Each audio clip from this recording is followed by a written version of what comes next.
JFD, just fair and direct.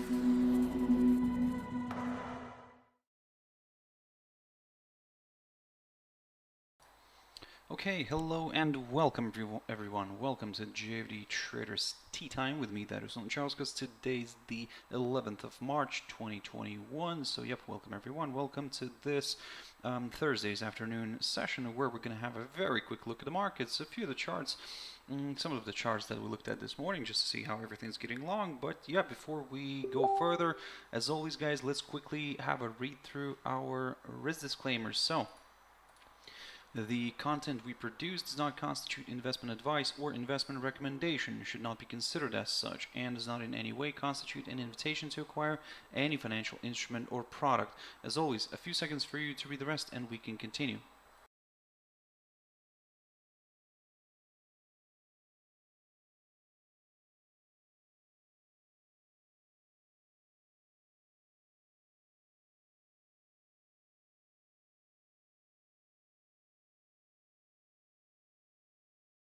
Okay, so now then, also just before we jump into the charts, quick mentioning of our JFD YouTube channel, to which you can always subscribe to in order not to miss any of our upcoming videos, and of course our JFD Bank website and specifically our JFD research page, which we also update on a daily basis. So feel free to visit us here on jfdbank.com and click on the research tab right there on the top. So now then, jumping into the charts, the first one I want to pick up here is the German Index Dax, and as we can see, the index pushed higher again today. Well, that's understandable because the index did open today higher here. So we were trading slightly near the yesterday's highs, I would say. So yeah, we pushed higher nevertheless. Now when you're looking at this picture, it's going to be very interesting to see where DAX is going to end up being today, because if it stays like this, then we'll get ourselves a nice little doji here, which means that maybe going into tomorrow we could see a bit of a corrective move here lower. However, let's not get ahead of ourselves. Let's first wait and see what's going to happen here. But in a way, if you want to aim for some higher levels here, well, we could consider a move above the 14,595 territory first. So basically, if we get a break above that, then yes, this will confirm a forthcoming higher high and confirms a new all-time high as well. So long story short, if you want to go for some higher levels, wait for a pop-up of that area.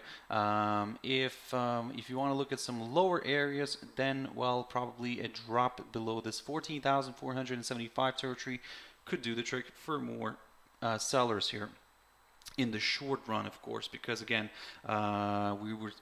even if we slide further south here, this still could be seen as part of a larger kind of part of a corrective move, a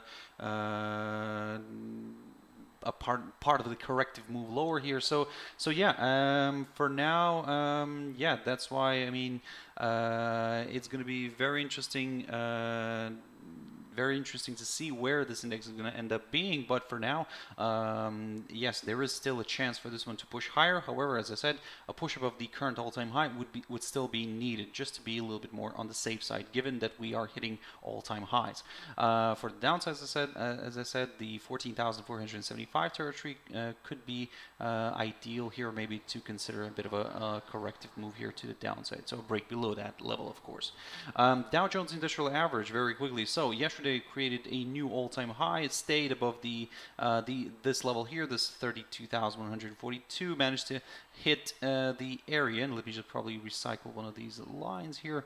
Managed to hit the area around the 32,389 zone. And if we take a look at the cash index right now, well, I mean, we'll see that the price is slightly above that level. We were above that, or we're kind of balancing around that 32,400 mark. So it's going to be very interesting to see if we actually can push further north. For now, I'm going to probably take a bit of a neutral stand on this one, although it is pushing higher.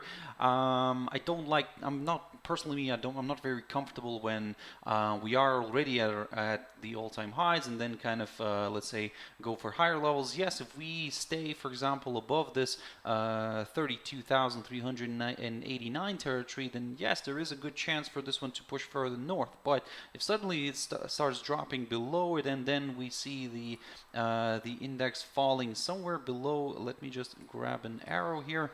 If it starts falling somewhere below this little territory, the 32,000 mark, now this is where it could become very, very interesting for a few more sellers, guys. And yeah, I mean, then we could maybe consider a bit of a corrective move here, a larger corrective move to the downside. So again, long story short, as long as it stays above the 32,389 territory, there is a good chance for this one to maybe push further north. I mean, create new all-time highs. But if it suddenly starts falling back below the 32,000 mark, now that's where, like I said, more sellers could join in. DXY, very quickly on this one. So DXY is also at a very interesting spot here right now. So yeah, it drifted lower. It fell below that 91.60 zone. I've mentioned that previously, but what I said as well, that not only that we need to see a break of it, but we also would need to see a daily candle staying below it. So if we do see that today, then yep, it increases the chances for DXY to drift further south. But if we don't, then I'll take a bit of a neutral stand. I'm not saying that I'm going to be bullish, but of course there could still be a chance for this one to move higher. Now, first of all, also let's get rid of this upside line, no longer needed. But now, if you want to go for some higher levels, the safer option could be this right here, this break of the 92.50 territory, so which is the current highest point of this week. This way the index will confirm a forthcoming higher high, and yep, higher levels could be met. But we'll be very careful near this downside line taken from the high of the 25th of September and near this 200-day EMA, which kind of all could provide resistance. But if it fails, then well, I mean, this is where it could become very interesting for more buyers for of DXY here. So let's, for now, guys, be very careful. Like I said, the upside scenario kind of is pushed away right now, but yeah, if it continues to trade above the 91.60 zone, then it still has a good chance of moving higher. But if it doesn't, if it stays below this, then well, all eyes are going to be on these EMAs here, and if those get cleared, then well, a drop lower could be possible. Silver, of course, silver is enjoying the moment of a weaker dollar. You can see why we've pushed higher, but if you remember when I was covering silver, I said that well, I'm gonna take a bit of a neutral stand as long as we kind of gonna stay here in between these upside lines here. These are quite, let's say, one of them is a medium-term one, the other one is also kind of a medium-term one, so yeah, both of them are medium-term ones. The one is just a slightly shorter one. But nevertheless, basically for the upside, I need that push above the 27 territory. If I'm not going to get that, I'm not going to get comfortable with the upside. For the downside, similar story. I need to see a drop below the 25 zone or somewhere around here. Ideally, a daily candle staying below it in order to get a little bit more excited with further declines. Now, jumping into Brent oil. So pushing higher, climbing back above the 67.68 territory. So this is one of those that didn't really work out, to be honest, because of the idea. I have to admit, the idea initially was that if we see the daily candle staying below the 67.68 territory, then it could increase the chances for a bit of a move lower here. But the XY started reversing to the downside, and yep, it helped the oil market to make its way higher. So, long story short, for now, I'm gonna probably take a bit of a careful approach here, because preferably, in order to consider the higher levels, I would like to see a nice good strong move above the 71.28 zone, which is the highest point of last year. You can see this is where the commodity got stalled this week and then drifted lower. So if we get another attempt to break this area, then yes, of course, this will confirm a forthcoming higher high, and well, I mean, we could start pushing further north. So yeah, oil is slowly, quietly pushing north. So yeah, I mean, again, let's see how this is going to play out. But I do understand that some of you are waiting for that kind of a larger correction to the downside. But so far, we're not really getting that. So when we're not really getting a good signal for that, and probably even the daily chart is going to be too fast for this one. So maybe even looking at the weekly candle, that's where it could become more interesting, because for example, if this weekly candle stays like this, if it stays like if it forms somewhere of a doji maybe, or a hammer, then maybe we could see a bit of a reversal here to the downside. But again, let's not get ahead of ourselves. Let's see how this is. We'll keep an eye on the weekly candle here. If it stays in the negative territory, then maybe this negativity, this slight negativity, could roll over into next week. But again, like I said, we cannot really rush this one. Bitcoin. So again, once again, quietly climbing back to that 50, closer to that 58,321 territory, so which is the current all-time high. And now the big question here is, can we actually overcome that? And to be honest, everything's leaning a little bit more towards that. And by the way, if you remember, recently this week as well and last week, I said that if we clear this 52,577 territory, my next target is this 54,000, and then the previous not the previous, but the current all-time high. And well, this is where we're moving exactly right now too. So yep, I mean, everything's working out nicely here. The big question here is, can we overcome this all-time high? Well, I mean, looking at the monthly chart here, I mean, look at this unstoppable move here to the upside. And yeah, and the big of course, everybody, some of you, not everybody, but some of you are waiting for that little reversal here, or maybe even a larger reversal. However, looking at this picture, this monthly chart here, and I mean, this is just one-way traffic, guys. So hopefully you're not really exposed too much in those shorts, because probably that's kind of crushing you right now. So, but again, be very careful with this. I mean, for the downside, if you want to look at the downside, wait for at least a break of this short-term upside line drawn from the low, the 28th of February, and then maybe we could go for a bit of a corrective move here lower. So for now, we're keeping an eye on this all-time high level. If that gets broken, then, well, the sky's the limit. AUD and ZD. So the pair is still stuck. Still the same idea remains. Previously, this is what I talked about. This push here, if we get a push above the 1.0718, it could open the door towards that 1.0771, or even towards this downside line taken from the high of the 19th of January. So at the moment, looking at this picture, it seems like it could be forming a possible bullish flag here, a small one, but nevertheless, we'll keep that in mind. And if we clear the 1.0771 territory, this is what I'm gonna stick to. And yep, we're gonna aim for that downside line, or even the 1.0827 territory. But again, too early to talk about that. For now, we need that confirmation break first. We cannot really go for some higher levels, slightly higher levels, unless we get that break here.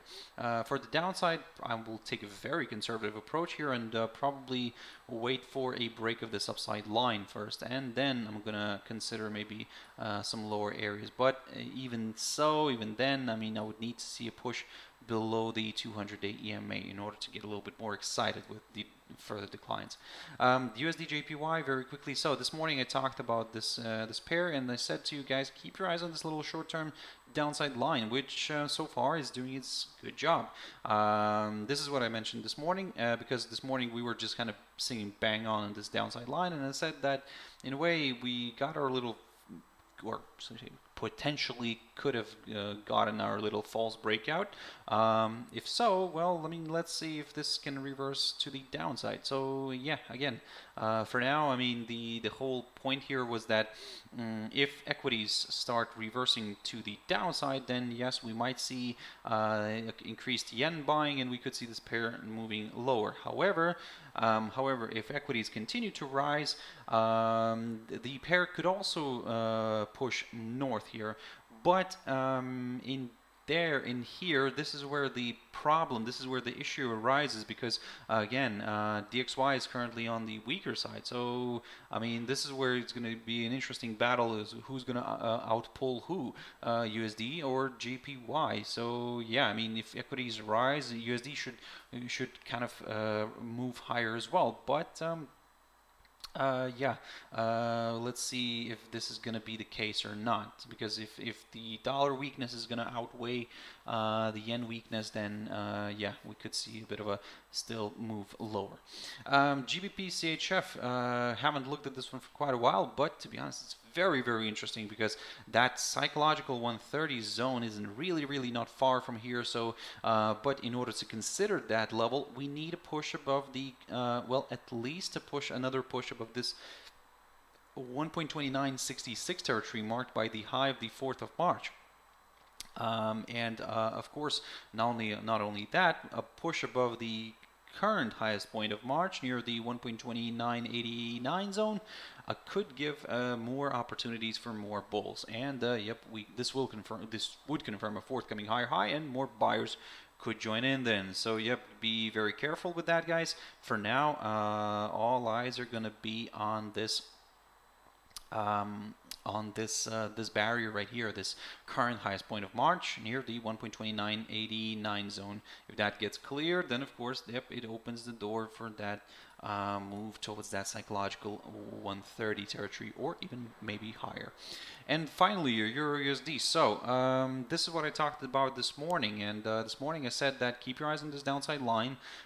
We were trading on it, and if we get a push above the 1.1952 territory, somewhere around here, marked by the lowest point of February, then yes, we could maybe consider a move higher. But ideally, I would prefer to see a daily candle staying above this area, because again, as you can see here, we got a break. Yes, okay, it was currently seen just as a false breakout, but if it stays somewhere below this, then maybe we're not really done with the downside. So yeah, I mean, guys, for now, even though everything's looking quite nice and interesting for the upside, there are a bunch of obstacles on the way higher here. So yeah, let's be a little bit more on the careful side. If you want to be a bit more careful and cautious, I mean, you could wait for a push above the 1.2023 zone right here, and then aim for the upside, for a bit of a larger correction to the upside. But if it does climb above the 1.1952, yes, I'll aim for slightly higher levels, but I'll have a very tight stop loss, just because in case this suddenly travels higher, tests the 108 EMA, and then fails to break it and then reverses back down. And yep, we're just basically going to get caught out in that one. So yeah, but at this point in time, what I'm keeping an eye on is this 1.1952 territory. I want to see if this is going to act as a good area of resistance or not. So, okay guys, that's it for this session. This was a very quick session just to have a quick overview of what I've talked about this morning. Some new instruments, of course, and yeah, I hope you found it useful. Thank you very much for watching and listening. Thank you very much for the likes. I really appreciate that. If you want to catch my video tomorrow morning, as always, my Trader's Espresso, that's 7 o'clock GMT time for now. Have a wonderful evening. Stay safe, and I'll see you later. Thank you very much, and bye-bye.